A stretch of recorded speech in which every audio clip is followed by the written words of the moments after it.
Welcome to Still Growing in Grace, a program dedicated to inspiring joy, giving hope, and delighting in grace. I'm Mike Zenker, and I'll be sharing with you a message of hope that will expand your understanding of God's love and amazing grace. God already deeply loves you, totally accepts you, and really, really likes you.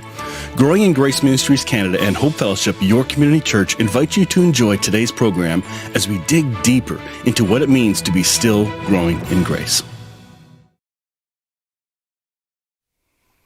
Good morning, everyone. Welcome to Still Growing in Grace on this early Wednesday morning in November. Don't know what part of the world you're living in, but we had snow flurries yesterday. I drove through a almost ice pellet snowstorm. Didn't leave any accumulation on the ground, but it's like, oh, dang, I was hoping for this to wait even longer. But friends of mine up north had lots more, and I'm certain my friend Rudy in Alberta has already had snow and stuff, but he's fully prepared with his awesome renovation work that he's been doing. So this morning, part 2 of a discussion. If you did not see part 1 or listen to part 1, please click the link below. There's a spot there. If you're listening to the podcast, you'll have to click on a different link and just look for part 1, but it's there. To me, this is a really, really important conversation. You'll see why. If you watched last week, you're going to go, okay, this is good. And I think today it's even deeper. So I'm going to be listening with you. Hope everyone's doing well. Comment if you're watching. Let us know where you're watching from. And let's dive right into this discussion of the pendulum swings of grace. And I'll come back and wrap this up at the end. And I got a great quote to share with you that I got from somebody in my church on Sunday. So let's not wait any further. Here we go. Enjoy this conversation. I'm watching with you. All right. Last time we had a very candid, like you joked around, we're always candid, conversation about stuff that we're seeing and observing around us, especially as spiritual formation shifts in people's lives. I had a small group that I met with this morning, and one of the things we were talking about was COVID has actually become a gift to the church in some ways, the real church. It's attacked the system of church in a brilliant way, aka people now know the church has been lying, that it's actually fun to stay home on a Sunday morning. My wife is part of that. We've served as in pastoral leadership roles for our entire lives, and to then have to not go, it's been refreshing. Almost peaceful, almost godlike, And so that makes us question, what is the purpose of the church? What about doctrines? What holds us together? Is it our relationships? Is it our pet doctrines? And now we enter this deconstruction stuff too, because we're realizing, hang on, what we've been sold in the system of churchianity, some of the key doctrines, they're incomplete or flat out wrong. And where's the safe place to have those conversations, which is what most of our conversations here are. Yeah, which is hard because in my experience, Richard and I both live in Georgia, which is in the Bible Belt, right? To a large degree, any structured church, I shouldn't say any and every, but the vast majority of structured churches, these conversations aren't easy to have transparently. It's not easy to ask those questions. And so you're absolutely right. We come out of that, but then we long for the sense of community, and where do we find that? And I'll be honest, the true church, the body of Christ, of believers that believe in this, that exists inside of the structured church, but it exists outside of that too. So I think just for the sake of conversation, I know Richard has the church visible and the church invisible that you've used, Richard, as your kind of words. I love that before. So when we're talking, we may want to have some clarity when we're talking about which church, but there is the institution, and the institution, I think you're right, is on notice right now.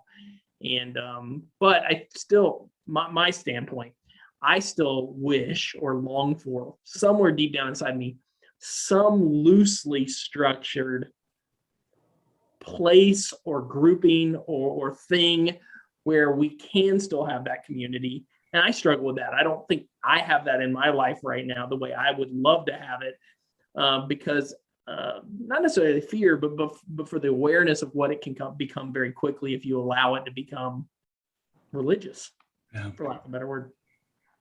Yeah, well, I've seen that there's been more and more division because not only politics, because since the pandemic started, you had an election down the States, which was toxic. We had an election in Canada. We had an election? What? We had an election. and then you have the religious world is now ramping up their intensity because nobody's listening to them anymore. So now they have a new bandwagon to make themselves feel like they're needed and people need to come to them. Everybody wants the edge of truth. They want to be the ones who know more than the others. And I think I've noticed that in the pandemic more than ever. When it comes to vaccine information, who's more right? And then you push. Now I'm contemplating, why are we pushing our stance? Because we feel a need to be heard and be right and to be in the know. It's like the us versus them that the church has fully set up. You just said in the know, so you said knowledge, and then you said right, which is of good and evil. Right? Oh, that's good. Yeah. I mean, literally, our churches are living at the tree of the knowledge of good and evil. Our politics are living at the tree of the knowledge of good and evil. Well, I'm trying to figure out what, we're not the only ones. I'm not the only one who's seen this. I had lunch with a guy yesterday, really good lunch. I won't get into it right now, but a person who has, is questioning the system of church now and wants Jesus, and he's been a Jesus lover his entire life, but the system has really tainted things. And so to step away from church attendance, the requirements, it's been hard on his family, but for him, he's waking up. And then COVID hit. So he had stopped going before COVID, and then COVID forced everybody to stop. So I think there's a time of reckoning for everyone right now. And so some voices are screaming louder and louder, and they're becoming painful in my ear.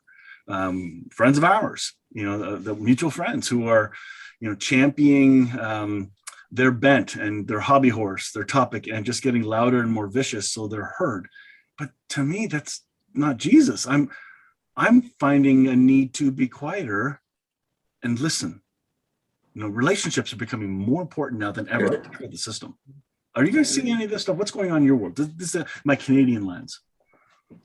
Well, I think that's excellent, Mike. I think that's what it's all about, is moving Jesus from the external into the internal and into the today, here, and now. Those are the three terms I always like to use: today, here, and now. Jesus is today, here, and now. And there's always powers out there that try to keep us from walking in the newness and the nowness of God. And I think that, well, it's not, we're on tape delay. I don't know if y'all ever feel this way, but I feel like I'm a lot of times I'll hear Jesus for what happened earlier in the day, but I didn't hear it at the time. And I feel like I'm perpetually playing catch up. And I said, man, I wish I'd heard that then. Or, oh, if I'd only heard that then. Or, oh, if I'd been clear. And I'm not beating myself up at all. I'm just saying that there's so many distractions. And I think Jesus talked about those in, Mark 4 with the soils, about how the cares of the world come in and choke the Christ life out of us, the logos out of us.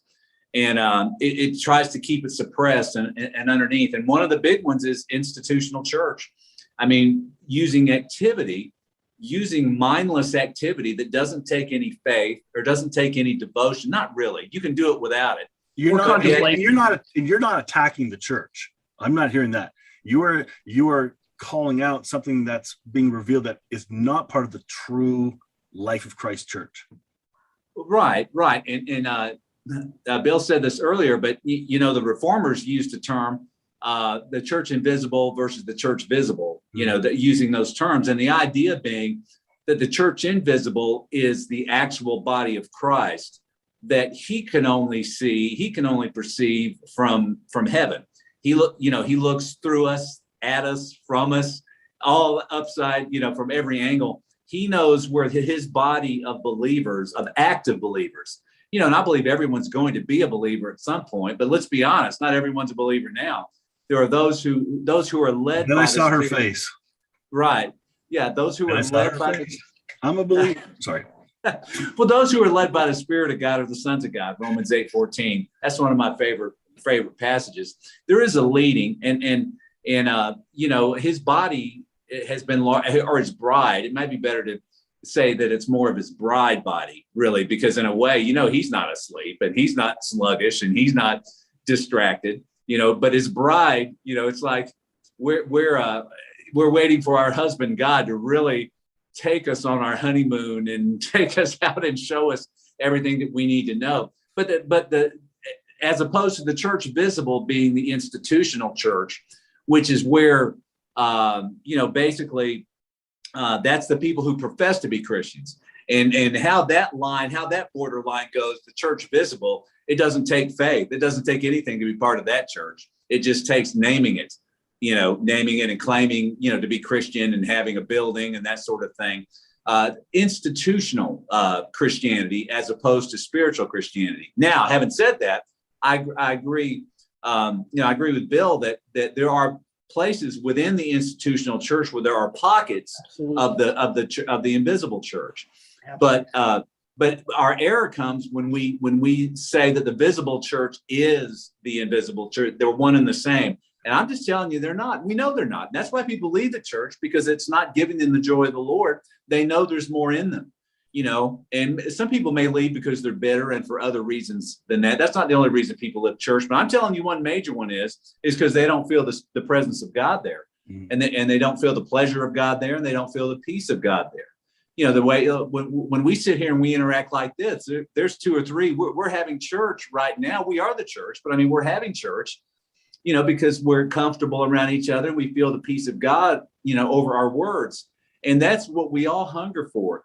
What is it? A city not made with hands? And yet what is institutional Christianity? It is a city made with hands. That's right. And I think the best thing that an institutional church can do is the least it can do. I don't know if that makes sense, but the best it can do is the least it can do. That's to stay as neutral and out of the way as it can. Because something about institutionality, it's like a cancer. It spreads, kudzu. It wants to overrun everything and then cover it. Whereas as the institutions that are the most effective are the ones that give the most elbow room for people to meet, to come together, to fellowship, and stay out of the way, and not have all of these meticulous, planned out, controlled meetings and activities, which having the appearance of righteousness, but can leave us, as empty graves on the inside, whitened sepulchres, as Jesus said. So that's the basic distinction between the two. It's really the spiritual church versus the carnal church, really, and that's what. Because we know that Jesus' followers would never go kill anybody or hunt or torture heretics the way Augustine suggested, or commit, support holocausts and against Jews and things like that. We know that wasn't Jesus doing the talking, but that was the hive mind of the institution that does the talking. So anyhow, but I've said enough. That's the basic point. That's okay. This is embarrassing, but it seems like our community clubs are far more like Christ than the churches are. Because community clubs like Lions Club, Rotary Club, things like that, they are authentically community minded. I've met some really good people that are not believers, but they're looking like Jesus a whole lot more than some of my church folk friends. And it's kind of embarrassing. It makes you question, well, then what are we here for? Like, I've been talking about my own church here in Elmira. I like to see us become more of a group of chaplains. Each one has their gift of ministry wherever they're at. I got my places I'm good at. I'll serve and love people my way. You go do your way. Let's not create programs. We don't need an evangelism program. That's ridiculous. Be Christ. And that is evangelism. So, amen. That's the stuff I'm questioning and seeing. So I'm not alone.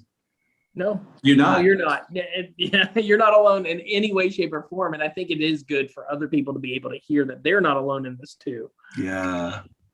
I was deeply invested and involved at basically the highest levels of the church for well over a decade and 12 years.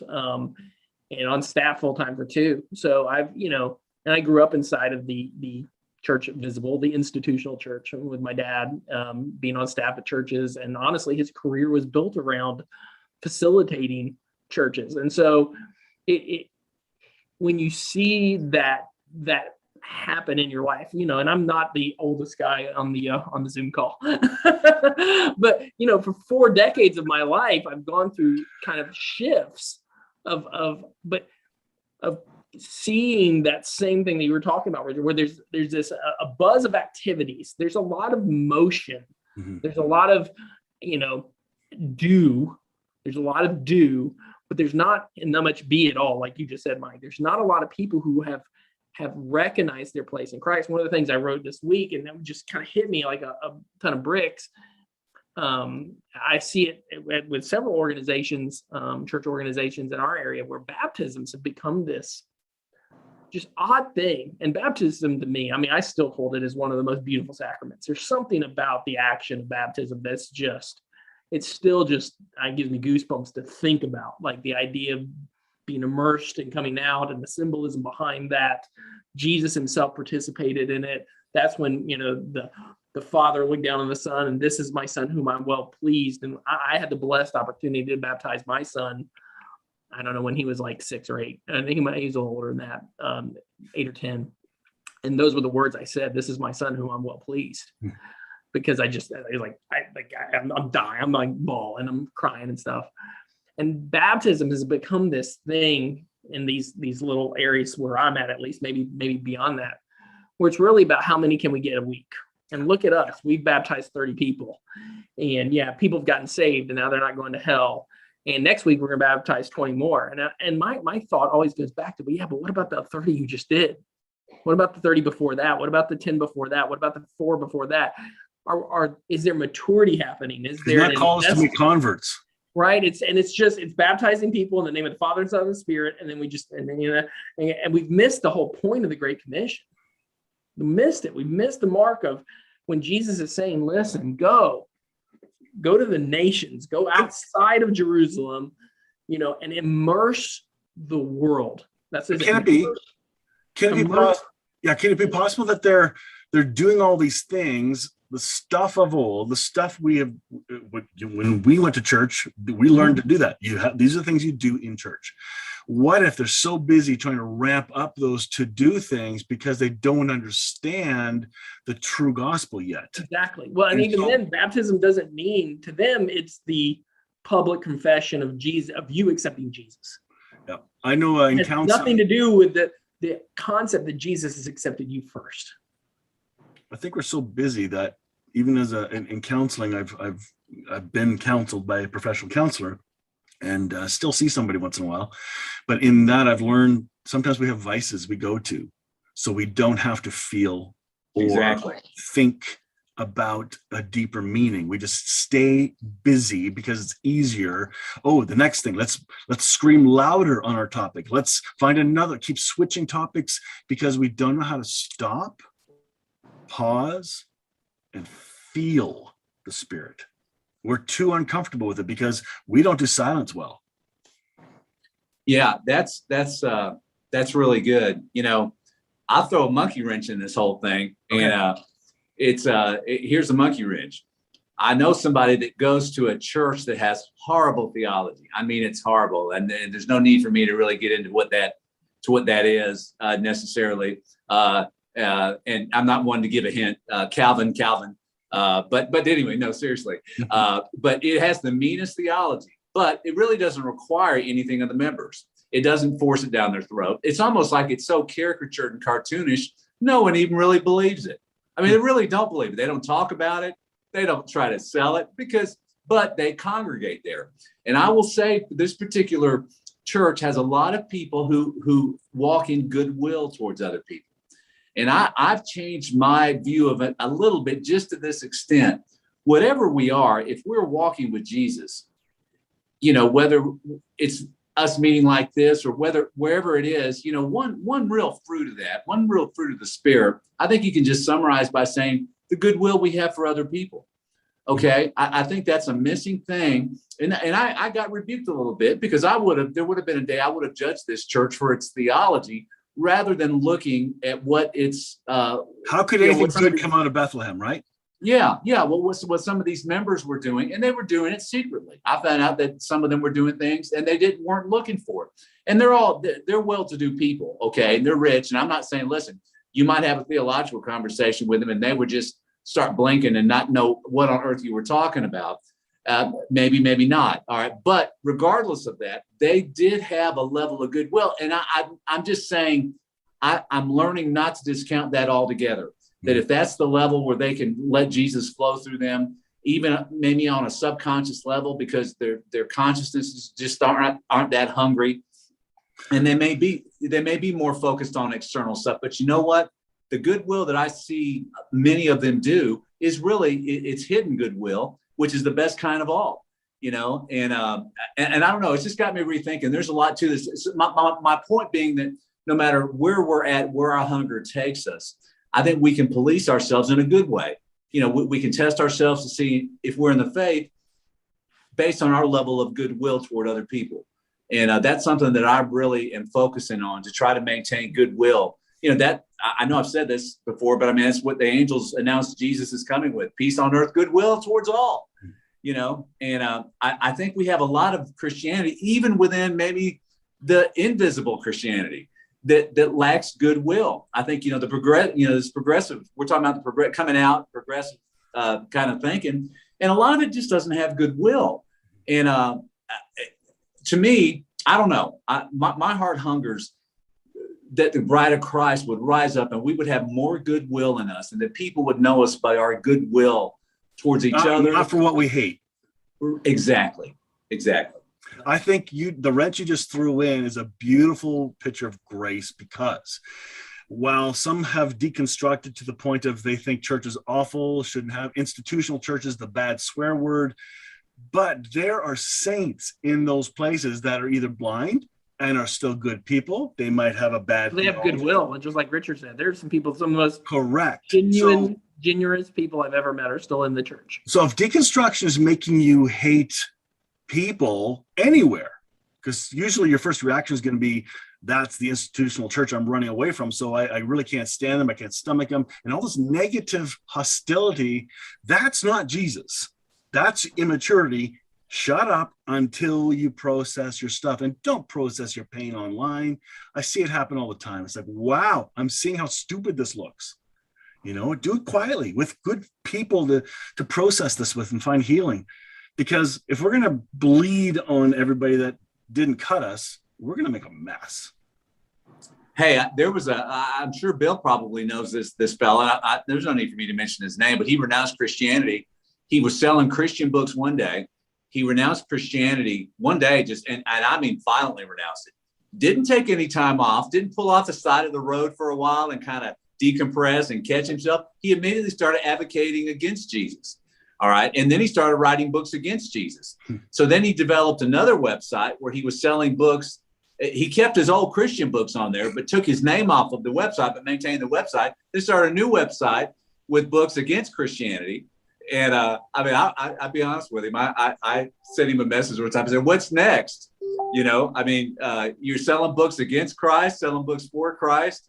I mean, why did, I just was trying to reach him, and I probably didn't have the best spirit when I was doing it, to be honest with you. But I just didn't feel like, it's what you just said. He had to believe whatever he thought in the day, like he thought that was he was at the end of the road, and he preached it, and he bled, like you said.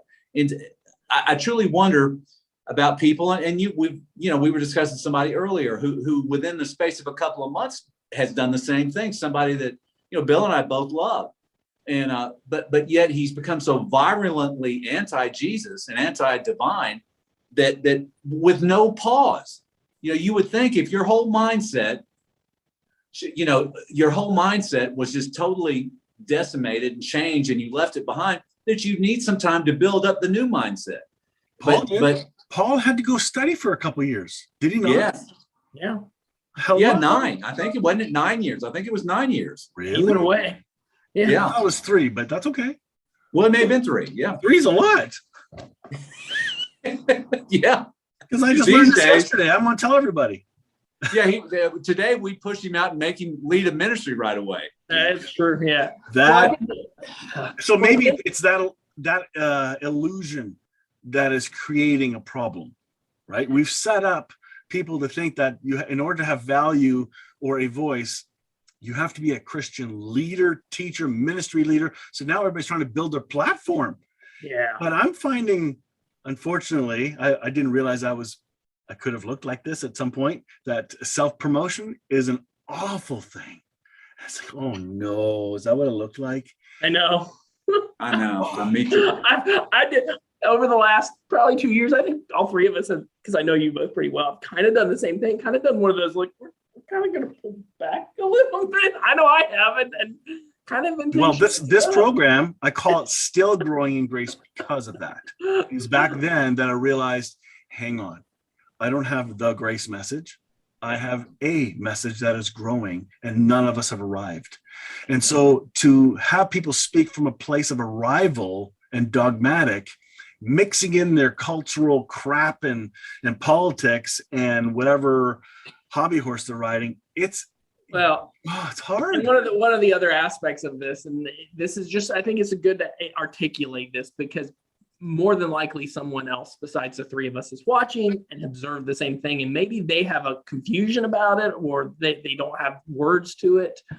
But so many of the people who have claimed to arrive in any way, shape, or form, many of whom, as we discussed last week, are now in a place of quote unquote spirituality that no longer needs Jesus, no longer needs this. I think that's overriding the base. I just think it is. But Yeah. The interesting thing about them is, I think there's one of the words that came to me this week was revisionism or revisionist, that they're being unwilling to be honest with their own journey of faith, and the imperative and foundational component to a very massive paradigm shift that was completely guided by the story and person of Jesus.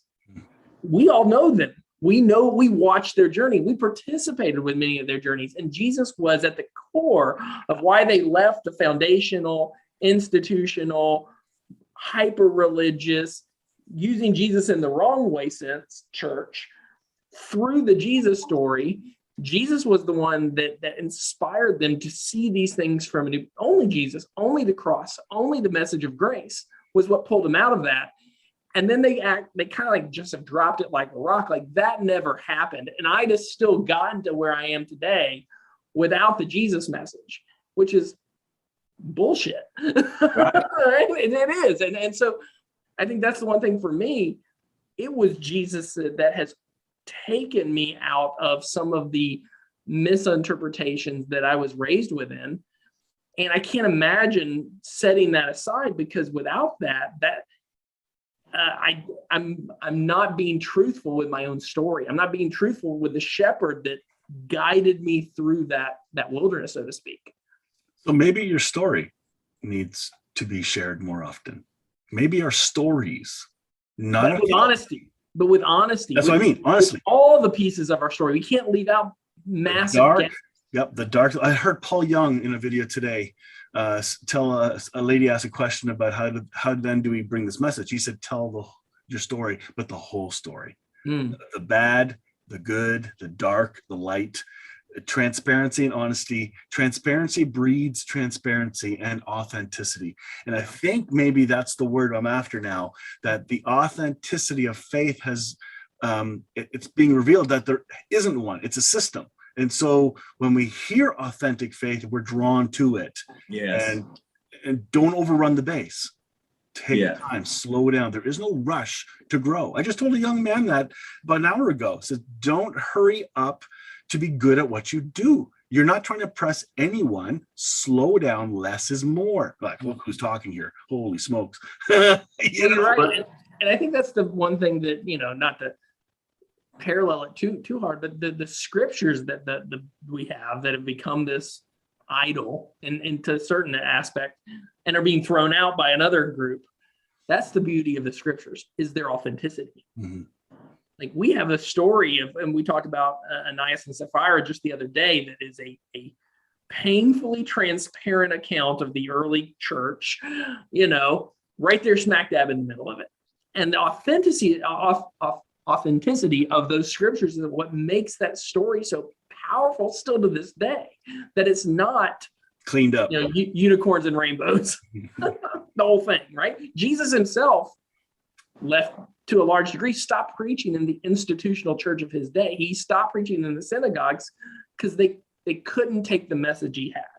And I think the three of us have that same struggle in some regard in our own little worlds, right? Paul, same thing. He tried to take it to the synagogues. They didn't really want to hear it, so he had to take it out to the people who would listen. And so it's amazing the parallels that happen even in scripture that we can take with us today that still provide at least comfort, peace, wisdom, some guidance. We don't have to hyper literalize them, but we can also recognize the patterns and where they lead us, which is ultimately Christ. Well, and it has flaws. It's so authentic that it has authentic human flaws in it. Absolutely. But they're recognizable flaws. Yep. And they're flaws that Jesus teaches us. He warns us about and tells us, you know, and Paul as well, they warn us to listen. You're going to have people try to take you to the dead letter. You know, don't go there. You know, Yep. don't and stay in the living spirit. And, you know, the Old Testament was written as examples for you not to follow. You know, but I will say this. I will say this, that that it's interesting to me that there's I don't know if y'all remember when and this just came to me when Bill was talking a second ago. But you know, when Moses went up on the mountain, he was gone for such a long period of time, and everyone got impatient down at the bottom.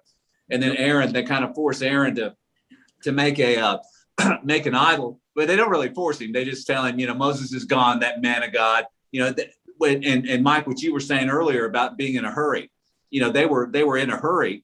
So basically, Aaron puts this gold in the fire and it comes out with Baal. All right. And he says, well, and he explains it to Moses later and says, well, it just kind of formed itself. Well, yeah, baloney, you know, baloney. You know, they wanted a God they could see and not have to worry about. But see, that wasn't so we could criticize Jewish people because they're blessed. All right. But that's for us to see that in our own lives, we wanted a God we can see. We want a Baal. You know, we want a Baal or a church Baal. You know, a God we can see, touch, taste, a building. We want to equate God with a building, which if we were honest, I know I'm being honest, I'll be transparent. I used to equate God with a building, you know, with these buildings and with the high structures and all. But because it was something I could see, because my faith wasn't in an intimate enough place with the Lord that I could just be with the Lord without ever having to darken a building again. And not to say that a building is evil, but it is evil if it is evil to you, or at least it's an obstruction to you if you think that's God and you can't differentiate the two. So that whoever takes the podium speaks for God. Yeah. I mean, the best we can do is speak with God. That's the very best we can do. Well, didn't Moses say how long must God and I put up with you? Yes. That arrogant thing that, like, I like what you just said, that the church building isn't evil in and of itself, because there's still beautiful art in there. There is inspiration that's got into buildings. We can learn much from it, but our attitude towards the systems and what we were raised in, we judge all these places. Well, maybe you can judge it for what it originated as. Maybe there was a good intent and maybe there's bad blood on it. Fine. But that's not the topic that we're supposed to be investing our lives in. People are the topic. Right. And we're always looking in our flesh. I think this is right. We're always looking for something to mediate God to us.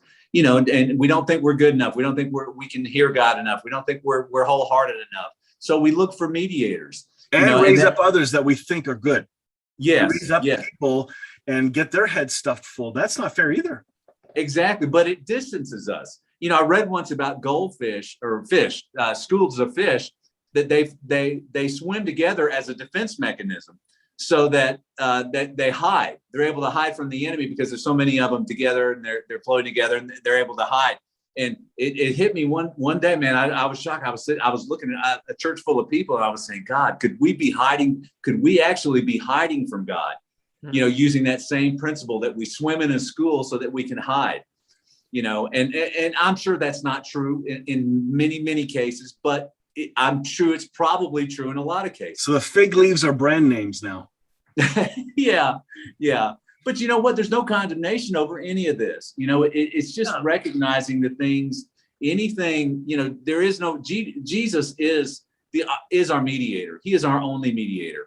And I think that's why what are we? A nation of priests, right? We're a nation of priests, the priesthood of the believer. That's the very foundational thing of our modern Christianity is priesthood of the believer. And yet we still want other priests to come in and re-priest us. You just confirmed my chaplaincy idea, because it's the same thing. we're all priests, we're all ministers. I'm just using the word chaplain because it clicks with me, but maybe that's what the church is. And it is. We're all ministers. I'm not supposed to do all the work. We're all ministers of reconciliation, right? Yes. Right? Yeah.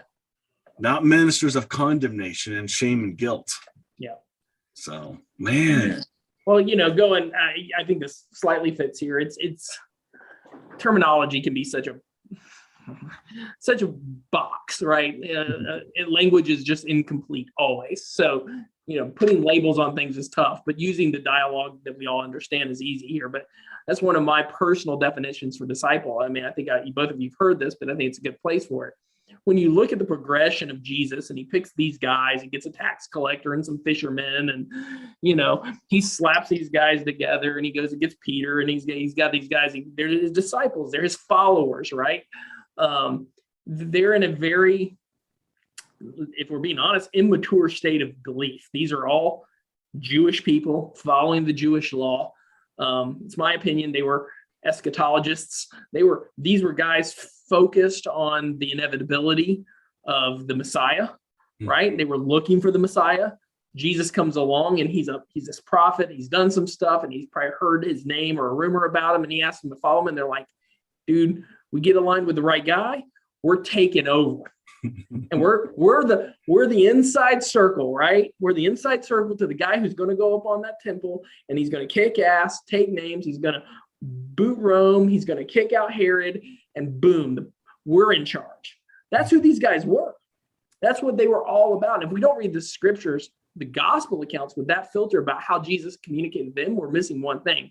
But what they really were, they were confused. They were all in. They were all about this Jesus guy, but they were painfully confused. Sounds like deconstruction. Yes. All the way up in and through his death, burial, resurrection, and ascension.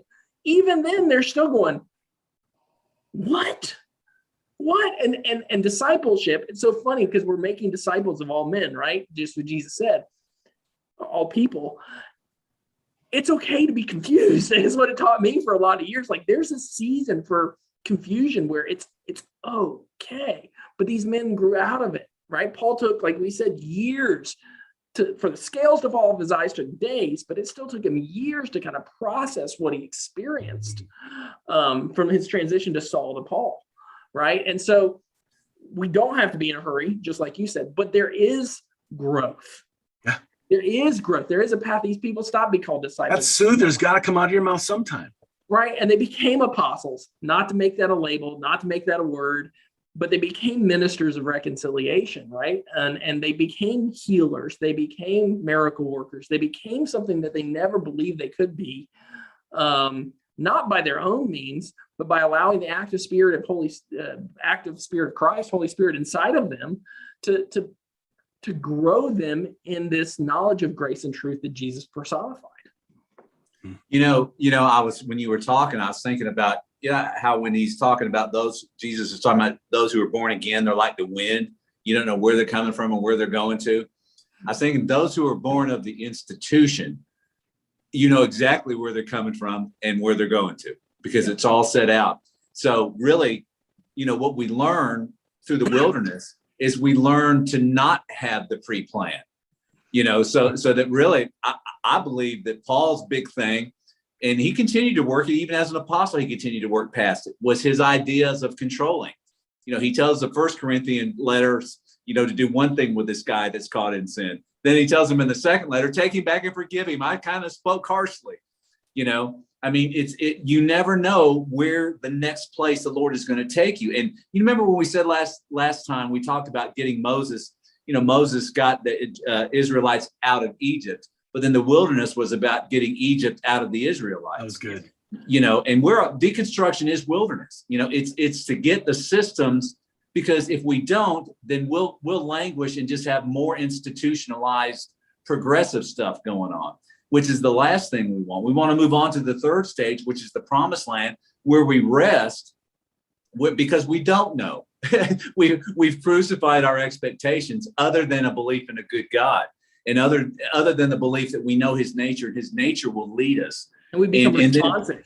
We become responsive. Yes. So this reminds me of First John, where he writes, I speak to you children because you know who your father is. I speak to you young men because you've overcome the evil one. And I speak to you who know him who's been from the beginning, however it's worded. Child, young man, or young person, adult. The child says, who am I in Christ? It's all about me, meism. And then the next stage is more of okay, I am in Christ. Holy smokes, that's a huge, big deal. And the father level is us. We see Christ in all one. We see union. No longer regard anyone according to the flesh. Yep. Yes. So this journey of growing, if it doesn't make you look more like union, then you're not done. You have much more to go. And so I think there's room for teenage stages of hormones and spiritual growth. You get all those ups and downs. And it has nothing to do with our physical age. Yeah, absolutely. Yes. That's or how much knowledge you have. I have seen, and I am seeing more and more, the more loving and quiet a person is in their approach to people that are difficult, that to me is a greater sign of maturity than constantly feeling they need to be the corrector, which is the system of control. Agreed. And I want to share something, because I'm hearing new stuff today, just as we're talking. This is all revving up off each other. But this idea of pixelation, we've talked about it before, but I've got this picture of Jesus on my iPad, but he's pixelated. You can still tell it's him, or at least our image of him, but you can't really see the fine details on it. But wouldn't it be something if our spiritual walk was more about getting everything pixelated so that we don't walk by sight? See, what the church visible will want to do is make everything exactly visible, orderly. Everything is clear, structured. No more thinking. No more systematized. Tree of knowledge of good and evil. Yeah. Yes. But what if going through the wilderness? What if what we're supposed to be doing is seeing nothing is as it appears? My spiritual dad, Dewey Hammond was his name, but he's the one that led me into the deeper things of the spirit. The last thing he said to me, he was unconscious, and he woke up and he said, well, actually didn't say it to me. He said it to the person standing next to me, but he said, Miriam, things are not as they appear. And that was his last words. Man, those are great last words. I hope I get last words like that. But things are not as they appear. So I always take that with me. But I think that we maybe our challenge is that we try to pixelate instead of trying to clarify something. We instead recognize that it's in a pixelated state. We can make out general rough edges of what's going on, but that's the best we can do. And we need to be satisfied with that. Oh, it's pixelated. I can't make any conclusions. I'm not judging anything before it's time, but I'll tell you what I will do. I'll look my best to see what I hear my best, and whatever outline I can see, whatever pixelated, limited understanding I have, I'm going to pray with my whole heart. The church has instilled such a fear of moral relativism. They really have. That was one of those things like, whoa, and yet when you step back, everything is pixelated. There is no concrete stuff to any situation. If you dig back far enough, there's a brokenness, there's a path, there's a dis-ease, there's something going on inside of every human being in every situation that loops back to something that has cause and effect associated with it. And the good news, the hope is that when we look at that pixelated Christ, one of the things I was telling Christine the other day is I'm a big picture thinker. I just am. I see things big. If we can pull our consciousness back, if we can pull our view to Christ back far enough, that pixelated image turns into a clearer image, but a wider set image.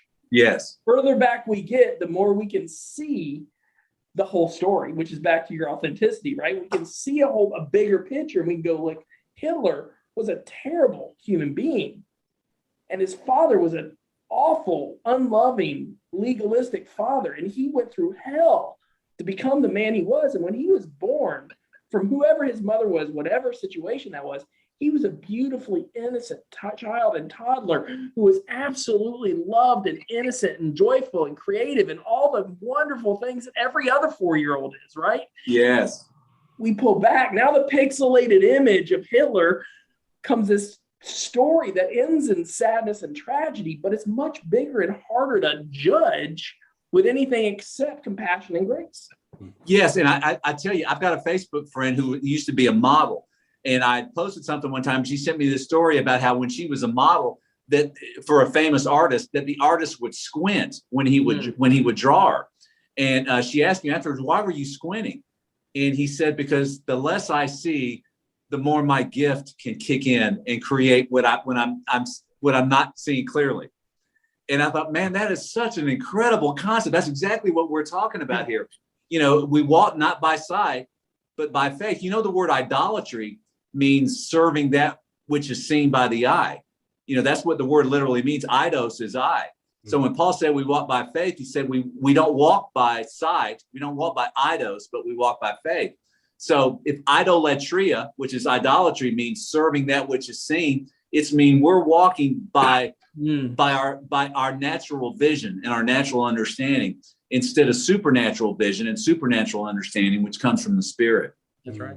How would you guys respond to individuals who are questioning their past or wanting to grow deeper, confused by loud deconstructionists, but still see there's value in the journey? How would you counsel somebody walking down this road? We got just a couple of minutes left, but what would you say to somebody who's honestly trying to figure out, what do I do? How do I process this? What would your response be? I'll jump in, then we'll give you time to think. I want to go back to the child, young man, father thing. This is about growing up. It is. It's not about a revival, it's not about revival. It's not about our rival, but it's about presence. And the more mature we become, pursue presence rather than right doctrine. Right doctrine comes from the wrong tree, being more right. So that's where my initial thing is. Enjoy the journey. Jesus is in charge of your journey, no matter what or who you bump into. You're going to learn from it, but don't stop. Well, I think there's a paradox here. So which is, again, paradoxes are irrational, right? They're not something we can fully talk about. They're not something we can wrap our brain around. They're just too hard, but we can also, it's the faith seen and unseen, right? Paradox is a faith unseen. And in our growth of maturity, this is something I believe, and in a completely parallel sense, we become more and more immature. And Jesus articulated that, right? He said, become like the little children, right? He said, become like these little children, and ye shall inherit the kingdom of God, right? There's an inherent immaturity that comes with our spiritual maturation. And that's all I'll offer is, I think when you see people who are lighthearted in the most difficult of situations, people who have hope that doesn't make sense, those are the people that you may want to draw near toward, because somewhere deep down, whether they get it between the ears or not, I mean, I'm gonna say this, I know special needs people. I have a special needs nephew who doesn't have the ability to process and articulate and contemplate some of the things that we would talk about. But there's a simplicity in his hope, and there's a simplicity in his faith, and there's a simplicity in his understanding of others and his love. That's more mature than yours. That is, I need that, right? And I need to let go of my certainties and just rest in the simplicity of what he has. And see, that child is full of goodwill. I had the same experience. They overflow with goodwill. Absolutely. That we have to struggle for to get to. The only thing that I would say is cling on to the nature of Jesus. Let the nature of Jesus always be your deconstructive guide. If it's anything that's not, and goodwill is a good way to describe his nature. He's got nothing but goodwill towards us. Restorative will, curative will, redemptive will, rescuing will, healing will, all this, that's his will. That's his nature. That's not his choices he's made. That's his nature. That's the way he is. And so just to cling on to that. And I think it's, what is it? Philippians 4:7, is that the one, or 4:15, whichever the one that says, whatever things are pure, virtuous, think on these things 4:10. of good report, praiseworthy. Think of these things. I really think a lot of it is wherever you are, you must think on good things. Always think of good things, even in the midst of turmoil and even in the midst of disaster. Think on good things, because that's what keeps us protected and in his cocoon. And I'm not saying that we won't experience pain or loss and that sort of thing, or make horrible mistakes and all that. But I will say, when we think on his nature, we're thinking on him, and that is renewing our mind to face the circumstances that we're facing with goodwill, even if it's goodwill that's rejected and spit on. At least we're walking in the goodwill of God. So that'd be my advice. Yeah, because I heard you both say something about certainty is a major stumbling block. And so mystery being explored and more warmly embraced might be a good gift. I think this deconstruction that people are going through, that I am going through and will be going through, it's just called discipleship. But really what's being undone is what wasn't really true anyway. So we should not be afraid of it at all. Yeah, I think that's the beautiful thing. Again, paradox, right? There is mystery, and that mystery, we need to embrace it. But the one thing we can be certain of, the one tangible piece we can behold, right, is Jesus. Just Jesus. Right. And so it's both. There's mystery, but there is a certainty. I'm okay with it, one certain thing. And for me, God looks exactly like Jesus. Yeah, I think it's a focused certainty. And I know we've been talking pixelation, which means not focused, but there's paradox, Bill. But it is focused. I'm more certain about Jesus than I ever have been. I'm less certain about most everything else. Exactly. That's what I mean. Like when I'm talking about rethink the certainty that keeps us from actually having faith, because if we have certainty, we don't require faith. Exactly. Yeah. Amen. So, anyway, that's been fun. All right. Well, this was fun, and I'm looking forward to listening to this again when we go live, when I air this, because I listen live while this is playing and I learn from it, because I'm engaged with the conversation, but to hear it later, it's a whole new thing. I love this. I can hardly wait. Yeah. Well, thanks. I love it too. I love being with you guys. Love it right. too. Yep. All right. We're turning this off now. Thanks. Wow. I hope you enjoyed that. That was an awesome conversation. And it's an ongoing one. This particular concept of deconstruction, unlearning, I've been using the term unlearning for many, many years, and I think unlearning is far more painful because it requires us to be more humble and admit we're wrong or we don't know it all. That's kind of hard to do for some folks. Depends on the topic too. So sometimes we have such assurance of our personal knowledge that that assurance kind of railroads or bulldozes over other people's opinions and opinions that we could learn from.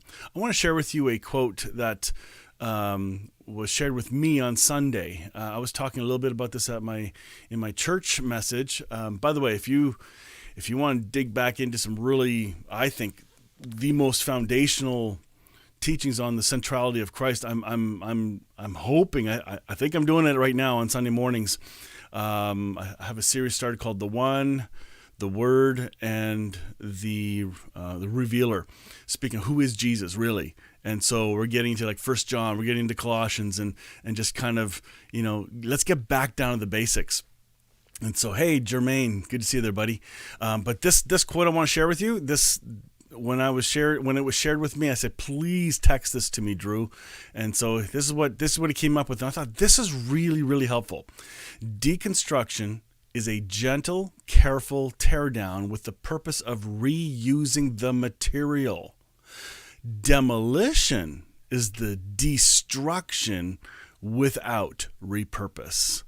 Ooh, I love that. To me, that's I think that's another layer of understanding what deconstruction is, because there's a number of definitions out there. There isn't a singular definition. It's like this forgiveness conference that's coming up in January. You'll hear more about it soon.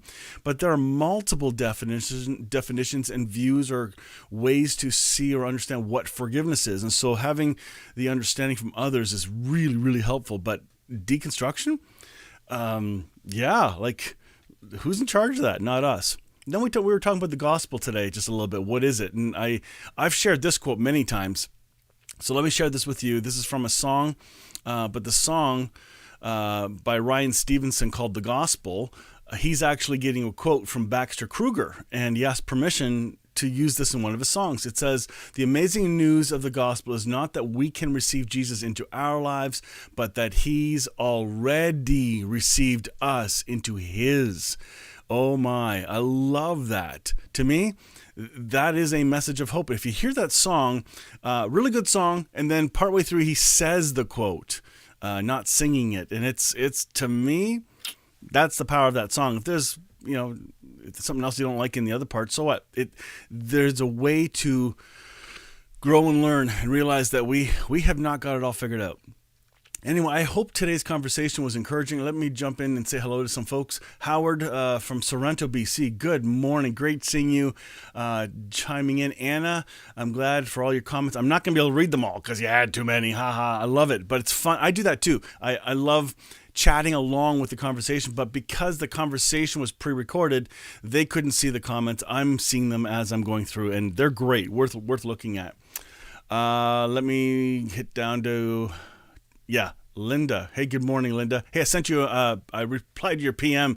It kind of got deleted, so I sent you another one just now or this morning. Sandy, good morning. Thrilled to have you join in from the UK. Amazing. And Anna, I don't know where you live, Anna, but maybe you'll tell us where that is.